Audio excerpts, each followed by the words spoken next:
Hello everyone, welcome to my YouTube channel Biology है Easy where learning is fun.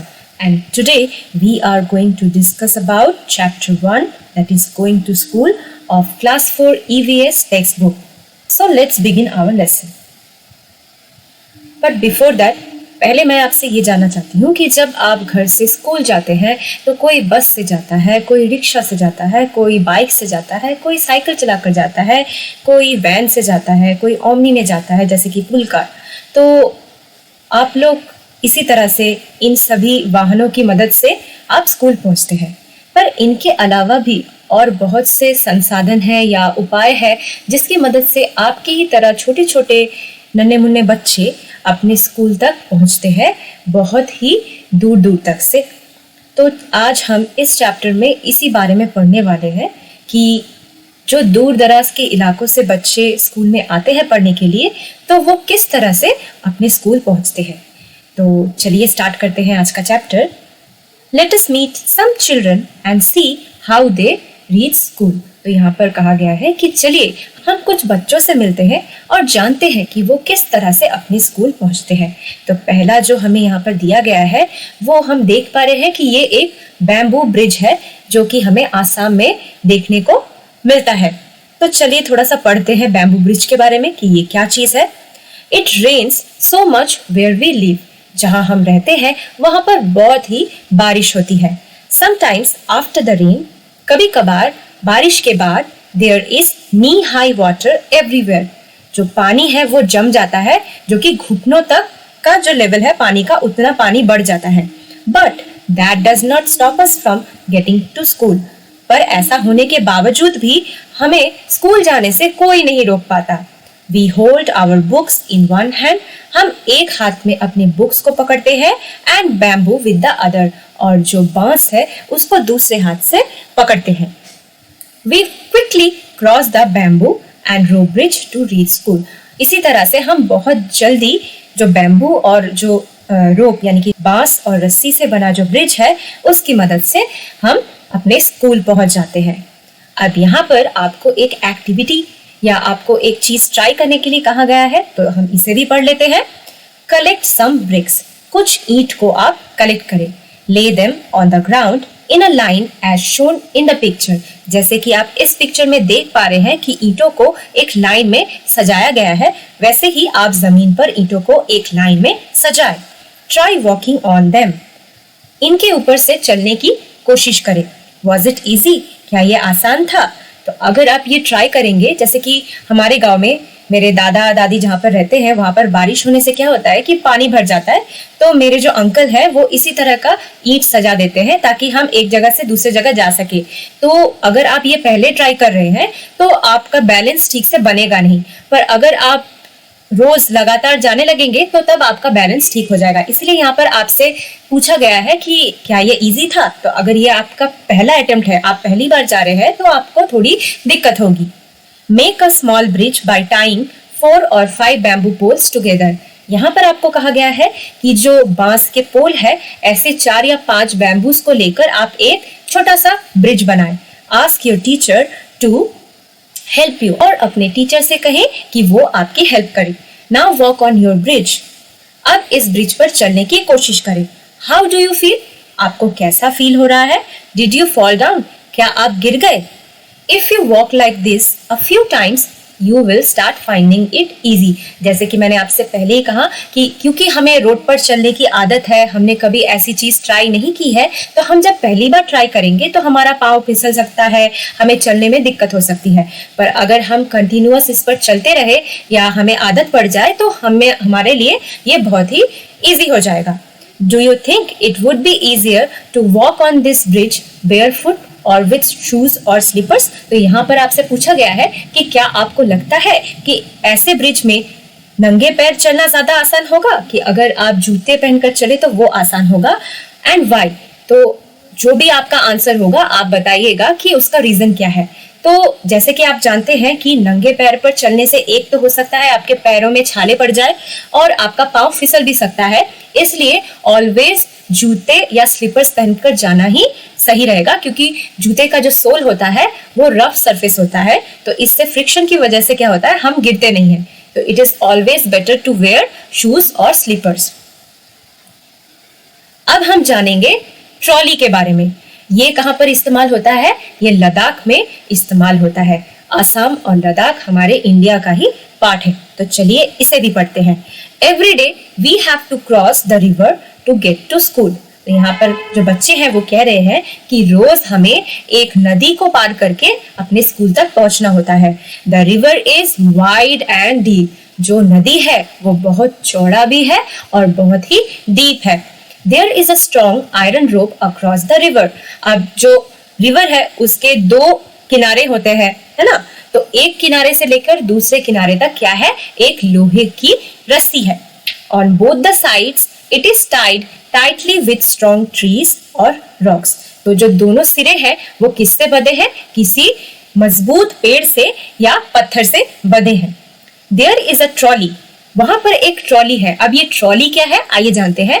It is an open box made of would. तो ये एक खुला हुआ box है जो कि लकड़ियों से बनाया गया है। Attached with the rope. तो ये जो लोहे का जो रस्सी है उसी में ये ट्रॉली को लगाया जाता है, यानी कि अटैच किया जाता है। 4 और 5 of us sit in the trolley. तो ये जो ट्रॉली है इस पर 4 या 5 बच्चे ही बैठ सकते हैं। A pulley helps the trolley to move across the road. तो ये जो पुली है इसके बारे में हम थोड़ी देर बाद जानेंगे। तो इस पुली की मदद से क्या होता है कि ये जो वुडन बॉक्स है यानी कि जो ट्रॉली है वो एक जगह से दूसरे जगह तक लेकर जा पाता है। We reach the other side of the river in a short time. इसी तरह से हम दूसरी ओर नदी के पहुंच जाते हैं बहुत ही कम वक्त में। अब यहाँ पर आपसे एक काम करने के लिए कहा गया है। Let us do. चलो करते हैं। Observe pictures 1 and 2। तो पिक्चर 1 रहा ये और पिक्चर 2 रहा ये। तो आपको बताया गया है कि इन दोनों पिक्चर्स को अच्छी तरह से ध्यान से देखिए। In the pictures children are pulling the buckets from the well. दोनों पिक्चर में ही आप देख पा रहे हैं कि आपके जैसा ही एक छोटा सा साथी या आपका दोस्त क्या कर रहा है कि जो पानी से भरा हुआ बाल्टी है उसको कहाँ से निकाल रहा है? उसको कुएं से निकाल रहा है। Can you tell the difference in both the pictures? क्या आप बता पाएंगे कि इन दोनों पिक्चर्स में क्या डिफरेंस है? दोनों पिक्चर किस तरह से अलग है? तो किस तरह से अलग है? यहाँ पर एक जो पिक्चर 1 है यहाँ पर क्या कर रहा है कि बच्चा यूं ही बाल्टी को खींचने की कोशिश कर रहा है। और जो पिक्चर 2 है यहाँ पर आप देख पा रहे हैं कि ये जो गोल सा चीज है ना, ये जो गोल सा चीज है जिसके आर पार रस्सी है इसको हम पुली कहते हैं। तो ये जो बच्चा है ये पुली की मदद से पानी को कुएं से निकालने की कोशिश कर रहा है। अब आपसे क्वेश्चन पूछा गया है विच वुड बी इजियर। तो कौन सा ज्यादा आसान होगा पानी निकालने में? यूजिंग द पुली और not using it to lift things. तो यहाँ पर आपसे पूछा गया है कि कौन से पिक्चर में पानी निकालने में आसानी होगी, जिसमें पुली है या जिसमें पुली का उपयोग नहीं हुआ है? तो आंसर बहुत ही सिंपल है। जिसमें पुली है उसकी मदद से जो बच्चा है वो बहुत ही आसानी से जो पानी का बाल्टी है उसे निकाल पाएगा, क्योंकि पुली एक ऐसा चीज है जो हमारा परिश्रम है उसको कम कर देता है। Look around you. अपने आसपास देखिए। Where all do you see the use of pulleys. आप कहाँ कहाँ देखते हैं कि ऐसे पुली का इस्तेमाल होता है? List them. तो उनके नाम लिखे। With the help of a pulley try and lift various things. Pulley की मदद से अलग अलग तरह की चीजों को उठाने की कोशिश करें as shown in the picture. जैसे कि आप देख पा रहे हैं कि यहाँ पर एक छोटी सी बच्ची क्या कर रही है? पुल्ली की मदद से जो ईंट है उनको उठाने की कोशिश कर रही है। तो अगर आप इन ईंटों को हाथ से उठाने की कोशिश करते तो आपको ज्यादा भारी लगता, आप शायद ना भी उठा पाते। पर इस बच्ची ने बहुत ही अच्छे से दिमाग लगाया, उसने पुली का इस्तेमाल करके ईंटों को उठाने की कोशिश की। अब हम जानते हैं सीमेंट ब्रिज के बारे में। We often need to go across some water bodies. हमें कभी कभार जो कुछ ऐसी जगह जाना होता है जिसे क्रॉस करने के लिए या जहां तक पहुंचने के लिए हमें कुछ वाटर बॉडीज यानी कि जहां पर पानी है ऐसी जगह को क्रॉस करना पड़ता है। So we use bridges. ऐसी परिस्थिति में हम क्या करते हैं? हम ब्रिज का उपयोग करते हैं। These are made of cement. तो ये किससे बने हुए हैं? ये सीमेंट से बने हुए हैं। ब्रिक्स यानी कि ईंट एंड आयरन रॉड्स यानी कि लोहे का जो रॉड है, इन तीनों चीजों से बना हुआ है। तो सीमेंट ब्रिज किन किन चीजों से बना हुआ है? पहला है सीमेंट, दूसरा है ब्रिक्स यानी कि ईंट, और तीसरा है आयरन रॉड्स यानी कि लोहे के रॉड्स। द ब्रिज में also have steps. In bridge में सीढ़ियां भी हो सकती है। जैसे कि आप देख पा रहे हैं कि ये जो ब्रिज है ये एक सीमेंट का ब्रिज है और यहाँ पर आप पानी देख पा रहे हैं, तो ये एक वाटर बॉडीज है। और यहाँ पर आप देख पा रहे हैं जो आयरन रॉड्स है, ये जो यहाँ पर जंग पड़ चुका है, और इसी के पीछे आप देख पा रहे हैं सीमेंट से बना हुआ ब्रिज है। और इस ब्रिज में देखिए आपको ये सीढ़ी नजर आ रहा होगा, और यहाँ पर आपके जैसे ही छोटी छोटी बच्चियां हैं, फिर और भी इंसान हैं जो इस ब्रिज को पार करके एक तरफ से दूसरी तरफ जा रहे हैं। अब हमारे पास क्वेश्चन क्या पूछा गया है, how is this bridge different from A bamboo bridge. तो जो सीमेंट ब्रिज है वो बैम्बू ब्रिज से किस तरह अलग है। तो पहले तो इसका आंसर एक पॉइंट जो होगा कि बैम्बू ब्रिज बांस की मदद से बनाया जाता है, और जो सीमेंट ब्रिज है उसमें 3 चीजें लगती है, सीमेंट, आयरन रॉड और क्या लगता है, ब्रिक्स यानी कि ईंट। दूसरा है जो बैम्बू ब्रिज है उससे ज्यादा टिकाऊ एक सीमेंट ब्रिज होता है। तीसरा है कि बैम्बू ब्रिज को पार करने में ज्यादा दिक्कत होगी देन सीमेंट ब्रिज। तो इसी तरह से ये दोनों जो ब्रिज है वो अलग है। और सबसे ज्यादा जो इम्पोर्टेंट पॉइंट है कि बैम्बू ब्रिज टिकाऊ कम है, उसकी तुलना में जो सीमेंट ब्रिज है वो ज्यादा टिकाऊ होता है और बहुत दिन तक ये ब्रिज ऐसे ही बना रहता है। How many people do you think can cross the bridge at one time. तो जो सीमेंट का ब्रिज है ये बहुत ही सख्त है, इसलिए यहाँ पर आसानी से 5-6 लोग या उससे ज्यादा भी लोग जा सकते हैं। You have seen how children use different kind of bridges. आपने देखा अभी तक कि किस तरह जो बच्चे हैं वो तरह तरह के ब्रिजों का उपयोग कर रहे हैं टू क्रॉस रिवर्स, नदी को पार करने में, and other uneven areas to reach school. और उबड़ खाबड़ जो एरिया है ऐसे एरिया को क्रॉस करने के लिए वो ब्रिज का इस्तेमाल कर रहे हैं ताकि वो स्कूल पहुंच सके। अब आपसे क्वेश्चन पूछा गया है, if you had a chance, अगर आपको एक चांस मिले, which bridge would you like to use and why. तो इसका आंसर आप खुद सोचकर लिखें कि अगर कभी आपको ऐसा चांस मिले कि आप इन ब्रिज में से किसी भी एक का उपयोग कर सकते हैं तो आप किसका उपयोग करेंगे और क्यों करेंगे। Do you have to cross any bridge on the way to your school. आप जब स्कूल जाते हैं तो आपको क्या कभी कोई ऐसी ब्रिज क्रॉस करनी पड़ती है। इफ यस, अगर हाँ है आपका answer, what is the bridge like. तो वो ब्रिज कैसा दिखता है, ड्रॉ इट्स पिक्चर, इसका एक चित्र बनाएं। ये भी आप खुद से ही कीजिएगा।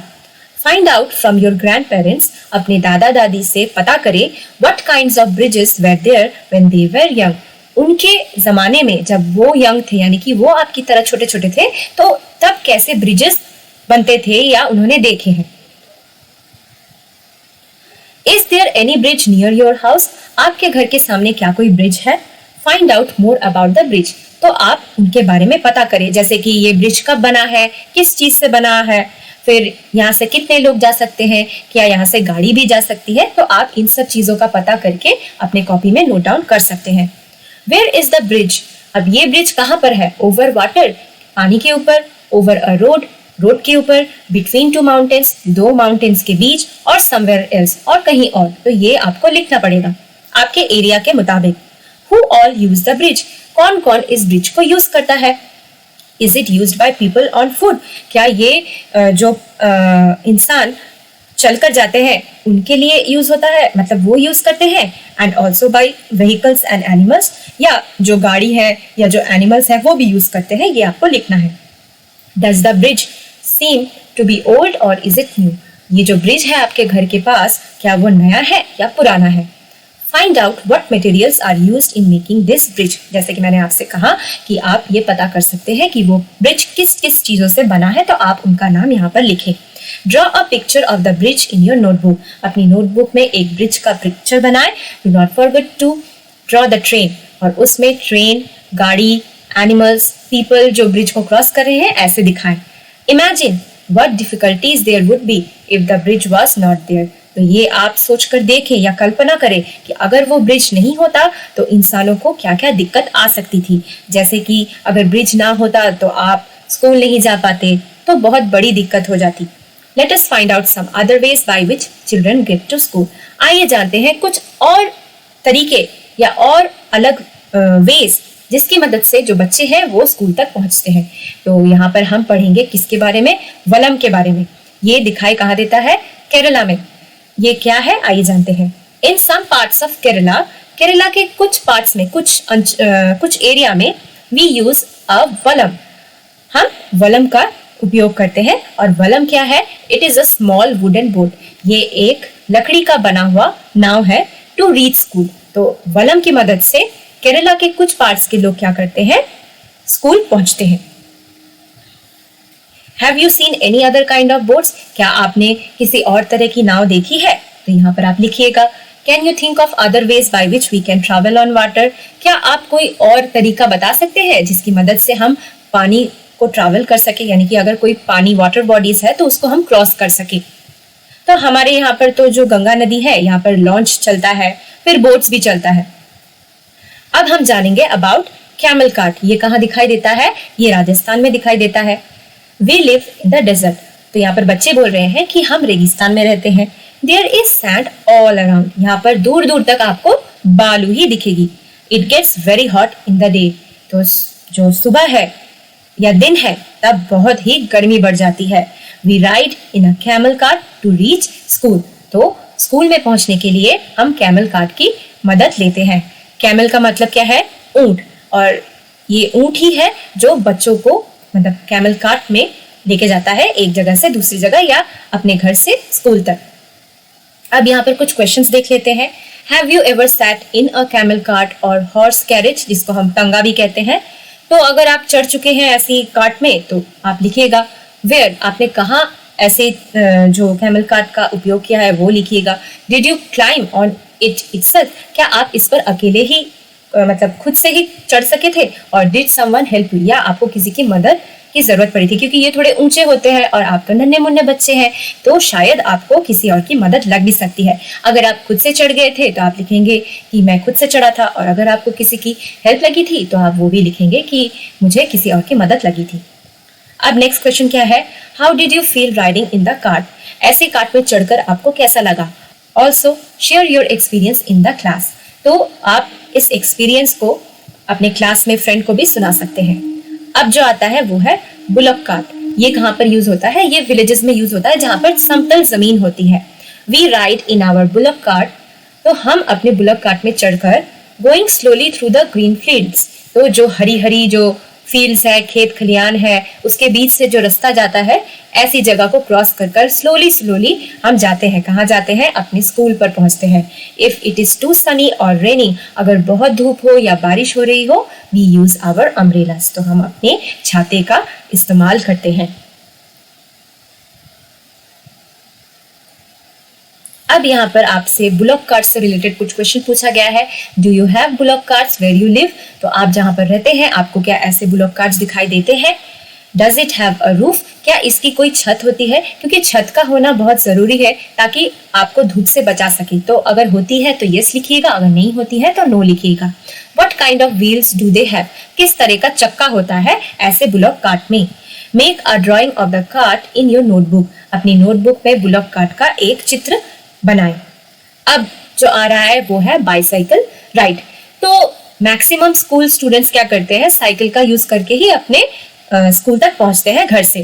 तो यहाँ पर क्या दिया गया है, आइए पढ़ते हैं। We ride our bicycles on the long road to school, तो हम साइकिल चलाकर अपने स्कूल पहुंचते हैं थ्रू लॉन्ग रोड्स, मतलब लंबी जो रास्ता है, यानी लंबा जो रास्ता है उसको क्रॉस करते हैं और अपने स्कूल पहुंचते हैं।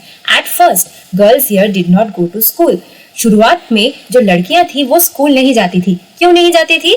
Because it was too far, क्योंकि वो बहुत दूर था।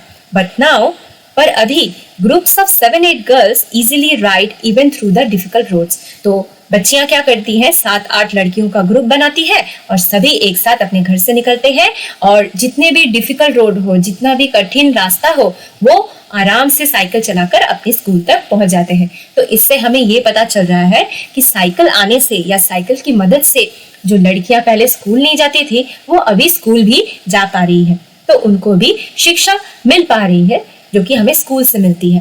तो ये बहुत ही एक बड़ा एडवांटेज है बाईसाइकिल का। Can you ride a bicycle, क्या आपको साइकिल चलाना आता है? If yes, who taught you to ride, अगर आता है तो आपको किसने ये साइकिल चलाना सिखाया है? तो उनका नाम लिखना पड़ेगा, चाहे वो मम्मी हो, पापा हो, अंकल हो, आंटी हो, जो भी हो आप लिख सकते हैं। How many children come on bicycles to your school, कितने बच्चे हैं आपके स्कूल में जो साइकिल चलाकर स्कूल में आते हैं? ये आपको यहाँ पर लिखना है। अब हम जो डिस्कस करेंगे वो है जुगाड़। जुगाड़ कहाँ पर दिखता है हमें? गुजरात में। Look at our special transport. तो जो बच्चे हैं वो कह रहे हैं कि हमारा जो स्पेशल ट्रांसपोर्ट है इसकी तरफ देखें। It sounds foot foot foot foot when it runs. तो ये कैसा आवाज निकालता है? फुट फुट फुट फुट जब ये चलता है। Is it not something special? क्या आपको नहीं लगता कि ये कुछ स्पेशल है? The front looks like a motorcycle. जो सामने का हिस्सा है वो किस तरह दिखता है? एक मोटरसाइकिल की तरह। But the carriage at the back is made out of Planck's of would. तो जो पीछे का कैरेज है जिसमें बच्चे बैठते हैं वो किसकी मदद से बनाया जाता है? लकड़ियों की मदद से बनाया जाता है। तो जो जुगाड़ है ये कहाँ दिखता है हमें? ये गुजरात में दिखता है, जो कि सामने की तरफ एक मोटर बाइक या मोटरसाइकिल की तरह दिखता है, और जो कैरेज है वो किससे बना है? वो लकड़ी का बना है। Do you have such vehicles in your area? क्या आपको ऐसे जुगाड़ दिखते हैं अपने एरिया में? तो यहाँ पर आपको आंसर करना पड़ेगा। What do you call them in your area? तो आपके एरिया में ऐसे व्हीकल्स को किस नाम से बुलाया जाता है? Would you like to ride in something like this? अगर ऐसा कोई व्हीकल आपके यहाँ पर चलता है तो क्या आप इन पर चढ़ना चाहेंगे या इनके थ्रू ट्रैवल करना चाहेंगे? अगर हाँ तो वाई, और ना तो भी आपको इसका रीजन देना पड़ेगा। Can you tell why it is called jugaad? क्या आप बता सकते हैं कि इसको जुगाड़ क्यों कहा गया है? तो इसका आंसर नीचे के लाइन में दिया गया है। The jugaad has been made by using waste material. यानी कि जो चीज हमारे काम में नहीं लग रही है अभी, इन्हीं का उपयोग करके इस जुगाड़ को बनाया गया है, इसलिए इसे जुगाड़ कहा गया है। तो इससे अच्छा ही हुआ कि जो हमारे वेस्ट है उसका रीयूज हो गया, है ना, तो हमें फेंकना नहीं पड़ा। Why don't you also try to make something by putting together some waste material? तो यहाँ पर आपसे कहा गया है कि आप भी खुद ट्राई कर सकते हैं कि जो घर पर वेस्ट मटेरियल है उनको उपयोग में लाके कुछ स्पेशल कुछ बनाए। जैसे कि हम जो पेपर्स हैं वो कुछ दिनों बाद तो हमें बेच देना पड़ता है या फेंक देना पड़ता है, तो हम उसकी मदद से पेपर बैग्स बना सकते हैं या फिर हम उनसे कुछ पाउच बना सकते हैं। तो इससे आप में क्रिएटिविटी भी बढ़ेगी और आप कुछ अच्छा खुद का बना पाएंगे। Can you think of a place where none of these vehicles can reach? क्या आप कोई ऐसी जगह के बारे में सोच सकते हैं जहाँ पर अब तक के जो मैंने व्हीकल्स के नाम लिए हैं ऐसे संसाधन ना चल सके? तो यहाँ पर बताया गया है yes there are such places. हाँ, ऐसे जगह भी है। आइए देखते हैं कि कैसी जगह होती है। So we are going to discuss about, हम किसके बारे में आलोचना करने वाले हैं? जंगल के बारे में। We have to go through a thick forest to reach school. हमें घने जंगल में से होकर जाना पड़ता है ताकि हम स्कूल तक पहुंच सके। At some places, कुछ जगहों में it is so thick that even sunlight does not pass through. तो ये जंगल इतने घने हैं कुछ कुछ जगह में कि जो सूर्य की रोशनी है वो भी नहीं पहुंच पाती है। It is also very silent there. और यहाँ पर बहुत ही साइलेंस रहता है। You can only here the sounds of different birds and other creatures. जो आवाज आपके कानों तक पहुंचेगी यहाँ पर वो किसकी है? बर्ड्स की है या अदर कोई जीव जंतु जो है उनकी पहुंचेगी। Have you ever been in a thick jungle और एनी सच प्लेस? तो क्या आप कभी ऐसे घने जंगल में जा चुके हैं? तो अगर आप जा चुके हैं तो यहाँ पर लिखे। मैं तो बहुत बार गई हूँ क्योंकि मेरा सब्जेक्ट जूलॉजी था, तो हमको ऐसे जगहों पर लेके जाया जाता था। बहुत ही खूबसूरत होता है, इतना पीसफुल एनवायरनमेंट होता है वहाँ पर। आपको तरह तरह की जो पंछी हैं उनकी आवाज़ सुनाई देगी, तो बहुत ही अच्छा एक्सपीरियंस है। तो अगर आप भी ऐसी जगहों पर जा चुके हैं तो जो सेकंड क्वेश्चन है right your experiences in your notebook, तो आप अपना जो एक्सपीरियंस है उसे अपने नोटबुक में लिखे, अपने दोस्तों को सुनाए, अपने रिलेटिव्स को सुनाए। Can you recognise some birds by their sound? क्या आप कुछ पंछियों को पहचान पाते हैं उनकी आवाज सुनकर? Can you imitate the sounds of some birds? क्या आप उन बर्ड्स का आवाज अपने से निकाल पाते हैं? अगर पाते हैं तो करके देखिए, इसीलिए डू इट लिखा है। अब आता है स्नोई एरिया, यानी कि जहां पर बर्फबारी होती है और जहां पर पूरा जगह जो है बर्फ से ढक जाता है। Moving on the snow, see how we reach school. देखो हम कैसे स्कूल पहुंचते हैं। We go to school through miles of snow. हम स्कूल पहुंचते हैं माइल्स ऑफ स्नो को पार कर कर, यानी कि माइल्स ऑफ बर्फ को पार कर कर। बहुत ही बड़ा डिस्टेंस हम तय करते हैं जो कि ऐसे बर्फ से ढके होते हैं। We hold hands and walk carefully. हम अपने दोस्तों का हाथ पकड़कर बड़ी ही सावधानी से हम चलते हैं। If the snow is soft, अगर जो बर्फ है वो नरम हो, our feet sink into it, हमारा जो पाँव है वो अंदर धंस जाता है। When the snow is frozen, जब जो बर्फ है वो जम जाता है, we may slip and fall, तो हम फिसल कर गिर भी सकते हैं। Have you ever seen so much snow? क्या आपने कभी ऐसा स्नो देखा है? इतना सारा बर्फ देखा है? और ऐसी बर्फबारी कहाँ होती है? नॉर्दर्न हिल्स में, यानी कि उत्तर की तरफ जो पहाड़ी एरिया है, ऐसी जगह में, जैसे कि शिमला, गैंगटॉक में भी होती है। तो ऐसे ऐसे एरिया में आपको इस तरह का स्नो दिखाई देगा। तो यहाँ पर आपसे पूछा गया है कि आपने कभी ऐसा देखा है?